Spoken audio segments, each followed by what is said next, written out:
Muy bien, apreciados hermanos, es una alegría poder estar de nuevo con ustedes en esta oportunidad para trazar juntos una porción de la palabra del Señor. Nuestro tema para esta ocasión es sencillo, pero reviste una importancia capital. Está titulado Una bendición olvidada. ¿Cuál será esa bendición olvidada? Sabemos que Dios ha rodeado a la familia humana de bendiciones, pero lastimosamente el hombre no está valorando lo suficiente esas bendiciones que Dios ha puesto al alcance nuestro. Hay un pensamiento aquí que quiero compartir con ustedes en esta oportunidad. La salud es un tesoro. No la eches en olvido. Más valiosa es que el oro, y hay muchos que la lloran cuando ya la han perdido.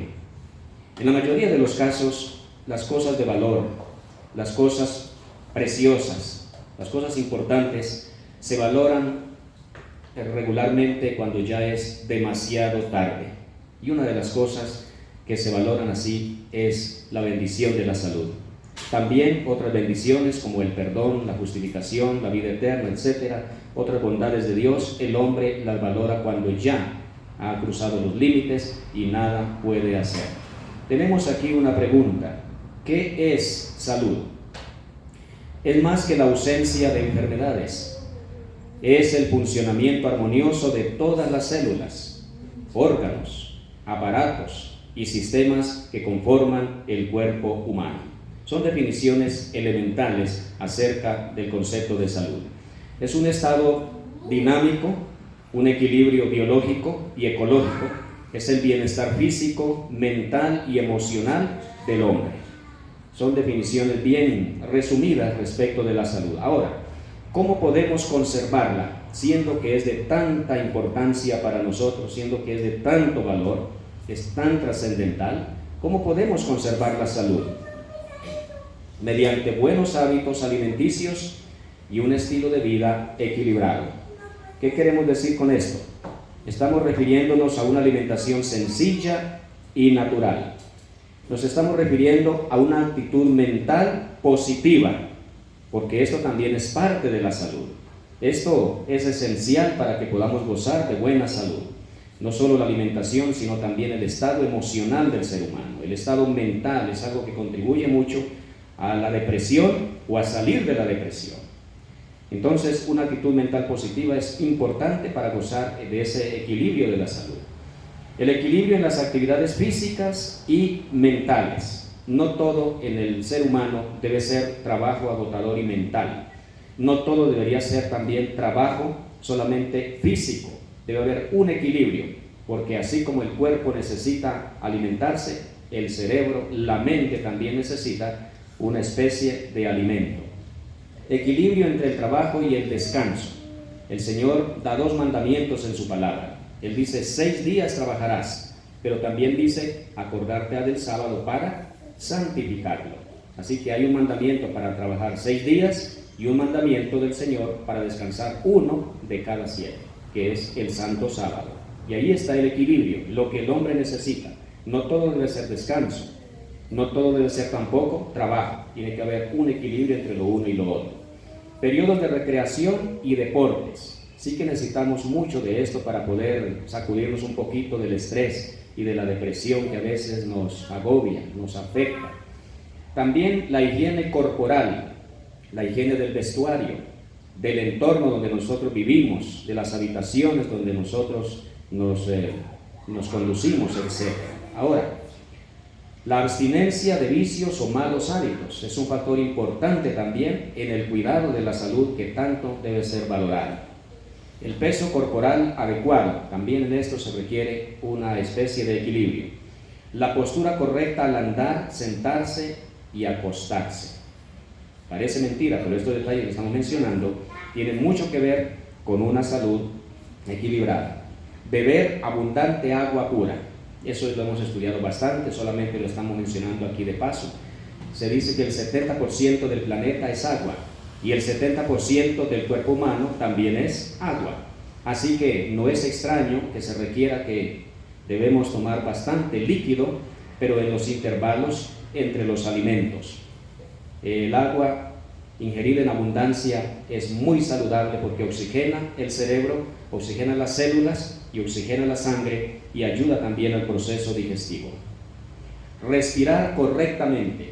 Es necesario a veces hacer ciertos ejercicios respiratorios para poder liberarnos del anhídrido carbónico que genera el cuerpo durante el trabajo, durante la actividad y durante la noche, y luego inspirar el aire puro, sobre todo cuando encontramos un campo lleno de árboles o flores o jardines o cosas por el estilo.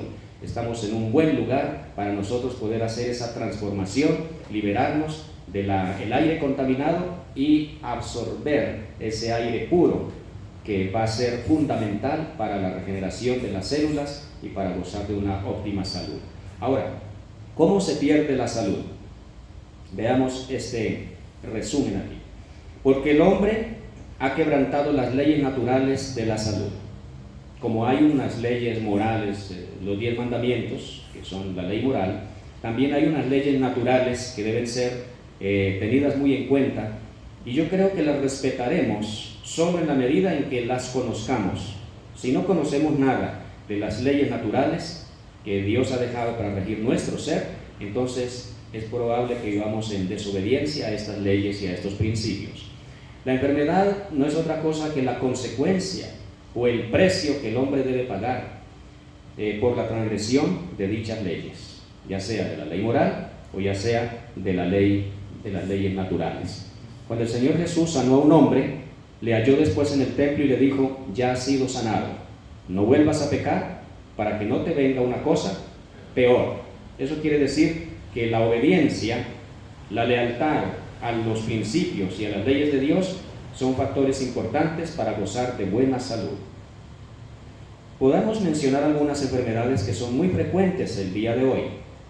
La desnutrición, que es carencia de vitaminas y de alimentos como tal. Esto pasa donde hay mucha escasez de alimentos, especialmente en el África y algunos otros países del mundo.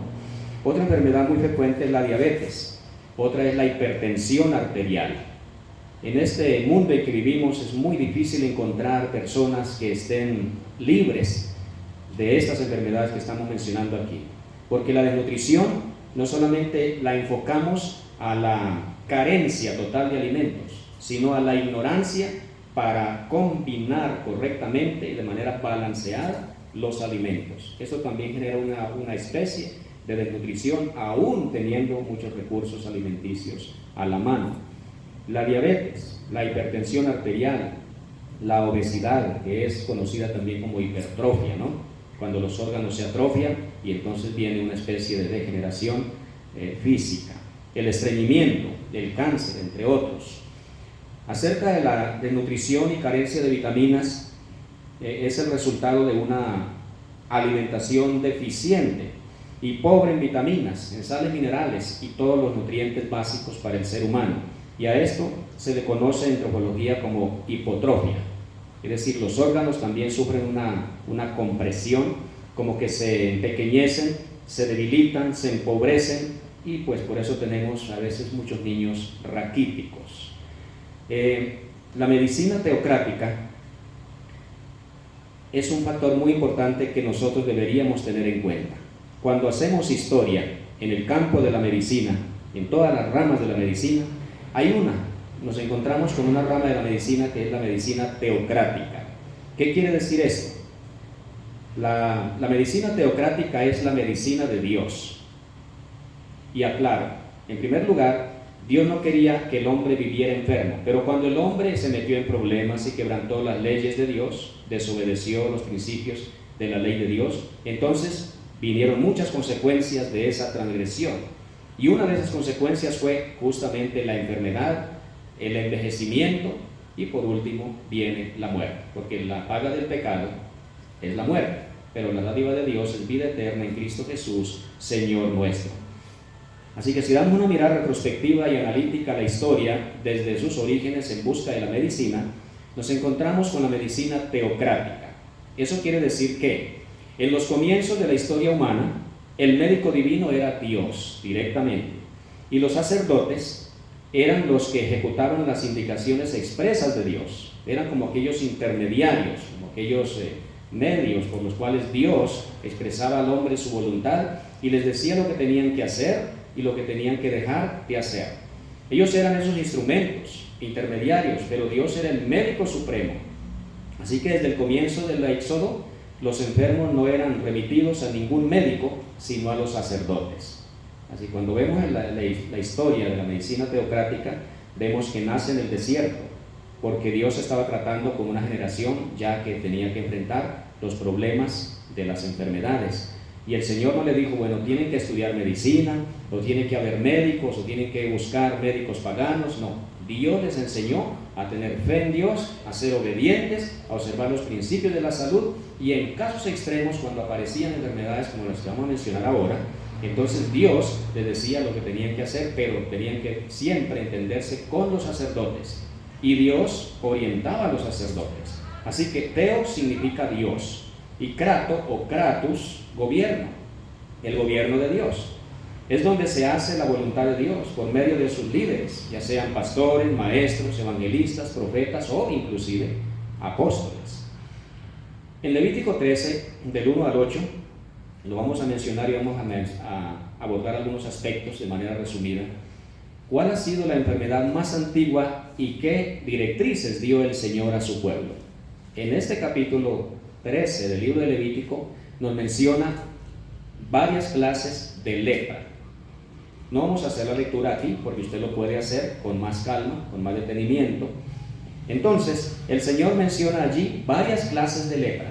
En todas las clases de lepra, los enfermos, los que eran afectados o tenían sospecha de estar expuestos a la lepra, lo que ellos hacían es ir al sacerdote para que él hiciera un examen.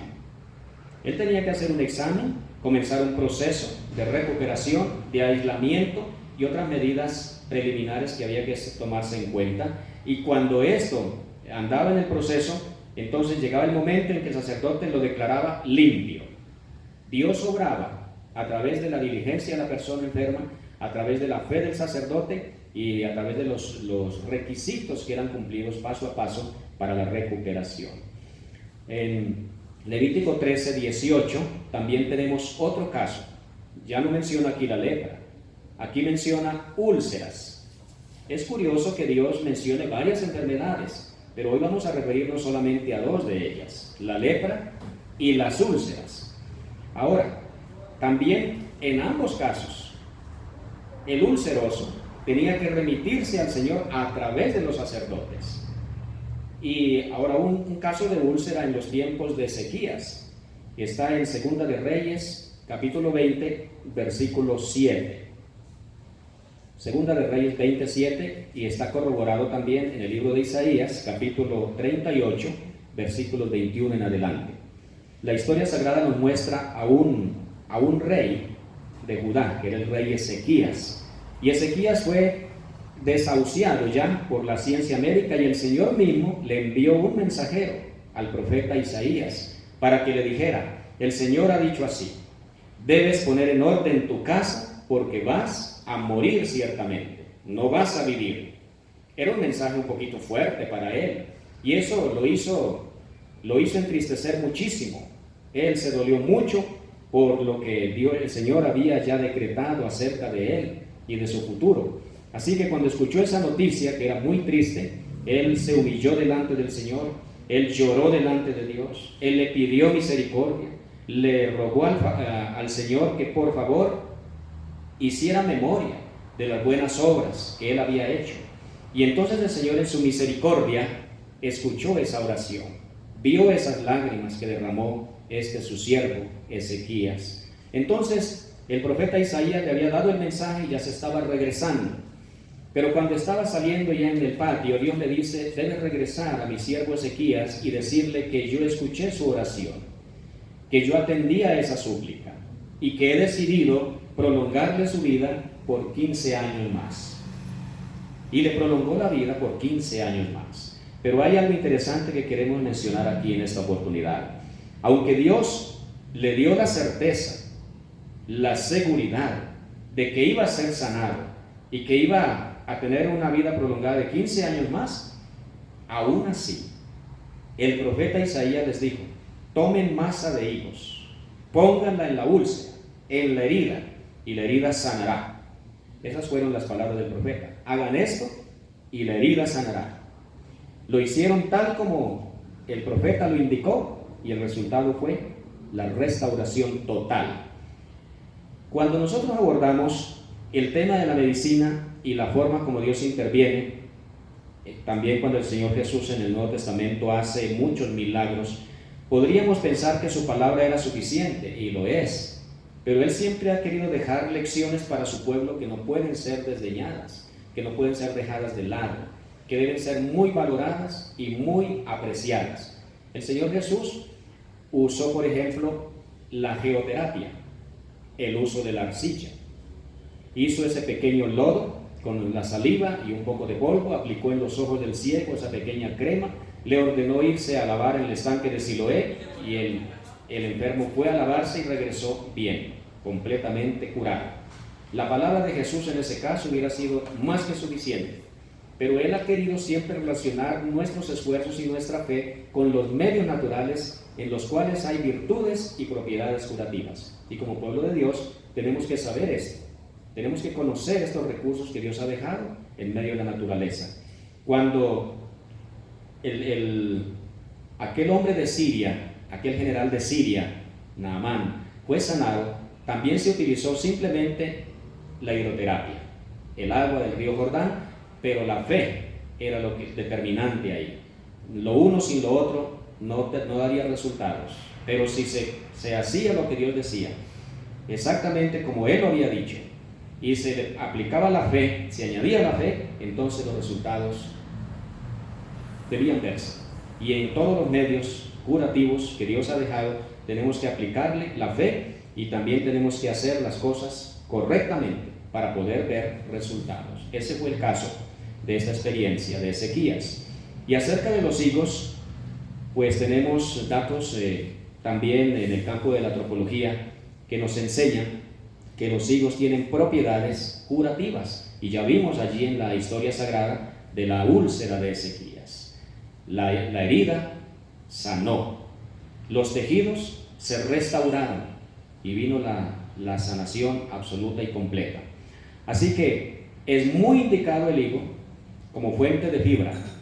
Es un poderoso laxante natural, por lo que se recomienda contra el estreñimiento, por su rico contenido en fibra. Es una fuente de fibra natural y activa la digestión. Ayuda a regenerar los tejidos lesionados, por lo que está indicado para cicatrizar las úlceras. Ya lo hemos visto en la Biblia, ¿no? También es efectivo en el tratamiento de la bronquitis y la presión arterial. Así que no solamente como uso externo en el caso de las úlceras, sino también para usarlo internamente como alimento y medicina. Es una fuente de minerales, contiene muy rico en potasio, en calcio, magnesio, fósforo, hierro y manganeso. Así que es una fuente de hierro y de minerales en general. Ahora, ¿qué podríamos decir acerca del corazón? Voy a dar este dato del corazón porque cada uno de nosotros tiene en el pecho latiendo un corazón, y cada uno de nosotros también tenemos que cuidar ese corazón. Pues escuchen esto: el corazón es una bomba impresionante. El corazón produce entre 70 y 80 pulsaciones por minuto. Si hacemos un poco de números, esto equivale a 4.200 pulsaciones por hora. Equivale a 100.800 pulsaciones por día. Equivale a 3.024.000 pulsaciones por mes. Y 36.792.000 pulsaciones por año. Así que cada uno, de acuerdo a estos datos, puede sacar una hipótesis, un aproximado de cuántas pulsaciones ha tenido su corazón hasta este momento. Un aproximado, porque a veces el corazón se agita más de lo normal y a veces también baja un poco. Amados hermanos y amigos, tenemos que darle gracias a Dios porque Él ha hecho de nuestro cuerpo una maquinaria perfecta. Es compleja, pero es perfecta. El salmista David dijo: estoy maravillado cuando me detengo a pensar lo que tú has hecho. Este cuerpo, el ser humano, cómo lo hiciste tan perfecto. Y él habla inclusive desde la formación del embrión, el desarrollo, el crecimiento, cómo se forman los órganos, cómo se forman los sistemas, los aparatos y todo lo que conforma el cuerpo humano. Realmente todo es una maravilla de la mano de Dios. Él sostiene nuestra vida y Él ha dejado recursos para que nosotros podamos gozar de buena salud. Y no olvidemos, la medicina teocrática es la medicina de Dios. Y yo me atrevo a decir en esta oportunidad que la medicina teocrática no pasó de moda. Simplemente el hombre ha querido dejarla a un lado para adoptar nuevos sistemas de medicina moderna, escolástica y todo lo demás. Pero nosotros sabemos por las escrituras y la historia sagrada que la más efectiva sigue siendo la medicina teocrática, que consiste en dos cosas: la fe en Dios, la obediencia del hombre hacia Dios, hacia su palabra, hacia sus principios, y la creencia en la aplicación de los medios naturales que están en los 8 remedios. La medicina de Dios está resumida ahí, está compendiada ahí en los 8 remedios naturales. Yo creo que es motivo para estar agradecidos a Dios que estamos rodeados de esos recursos y de esas bendiciones. Así que Dios nos ayude para que lo que hemos mencionado hoy nos sirva solamente de incentivo para ir investigando más, profundizando y ahondando en estas maravillosas verdades, todo en el campo de la medicina. Que Dios sea con nosotros y su palabra nos siga fortaleciendo. Es mi deseo y mi ferviente oración. Amén.